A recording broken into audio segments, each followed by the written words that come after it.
یہ مرحلہ تربیت ہے. اسی طرح مثلا ایجادات میں ایجادات تازہ چیزیں کا ایجاد کرنا، میزائل بنانا، ایٹم بم بنانا، جہاز بنانا، مختلف قسم کی تسلیحات کا ایجاد کرنا، یہ مرحلہ علم ہے. اب ان کو کہاں کہاں استعمال کیا جائے، یہ مرحلہ تربیت ہے.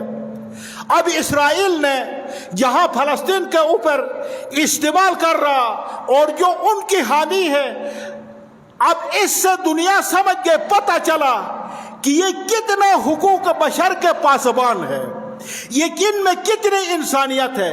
جس طرح یزید اپنے زمانے میں انسانیت کے ماتھے پر ایک داغ تھا، آج اسرائیل بھی انسانیت کے لیے ایک داغ ہے، اور جو ان کی حامی ہے وہ بھی انسانیت کے ماتھے کے اوپر ایک داغ ہے. یہ تربیت کا مقام ہے.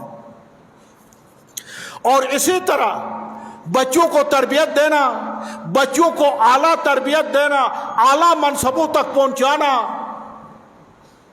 اعلیٰ منصب تک پہنچانا، یہ مقام علم ہے، مرحلہ علم ہے. لیکن والدین نے اس حد تک پہنچایا.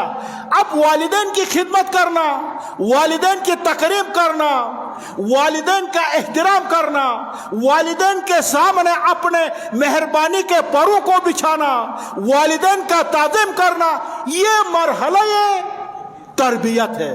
اگر تربیت نہ ہو تو تعلیم کام نہیں آئے گا. اگر تعلیم ہو تربیت نہ ہو، تربیت ہو تعلیم نہ ہو، ناقص ہے انسان. ایک پر نہیں ہے، ایک پر سے انسان پرواز نہیں کر سکتا. پروردگارا بحق انوار طیبہ چہاردہ معصومی اس جمع پر حاضرین پر اپنی رحمت برکت شامل حال فرما. پروردگارا خدا داد پاکستان کو دشمن خارجی اور داخلی سے محفوظ فرما.